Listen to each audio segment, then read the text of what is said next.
বাংলাদেশের রাষ্ট্রসত্তা নির্মিত হয়েছে সংগ্রামের তিনটি আলোকধারায় ২১, ৭১ ও জুলাই। আজকের এই আয়োজনকে আমি কেবল একটি রাষ্ট্রীয় সম্মাননা প্রদান অনুষ্ঠান হিসেবে দেখি না, আমি এটিকে দেখি জাতির আত্মপরিচয়, এক নীরব আত্মদর্শন হিসেবে। কারণ পদক ধাতুর নয়, এটি কৃতজ্ঞতার ভাষা, স্মৃতির প্রতীক, একটি সভ্যতার নৈতিক স্বীকৃতি।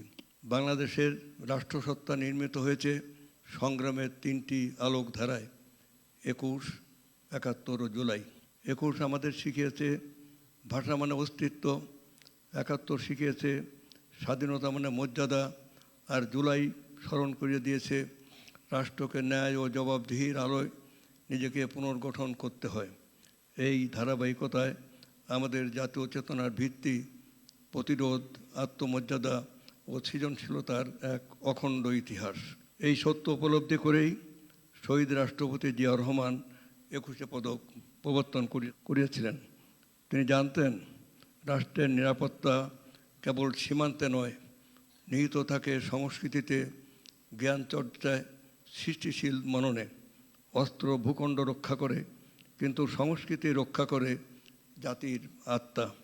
আজকের অস্থির বিশ্বে বাংলাদেশ কেবল টিকে থাকার কথা ভাবে না, বাংলাদেশ চায় মর্যাদার সঙ্গে নেতৃত্ব দিতে, শান্তি, সংলাপ ও সহযোগিতার এক মানবিক কেন্দ্র হয়ে উঠতে চায়।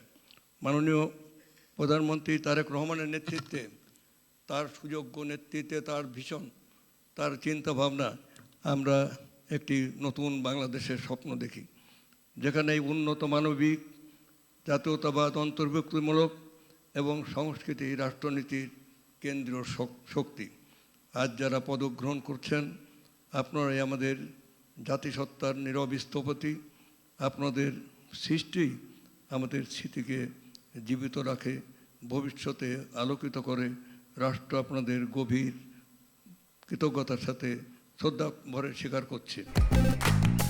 সবার জন্য ভালো চপস্টিক ইনস্ট্যান্ট নুডলস।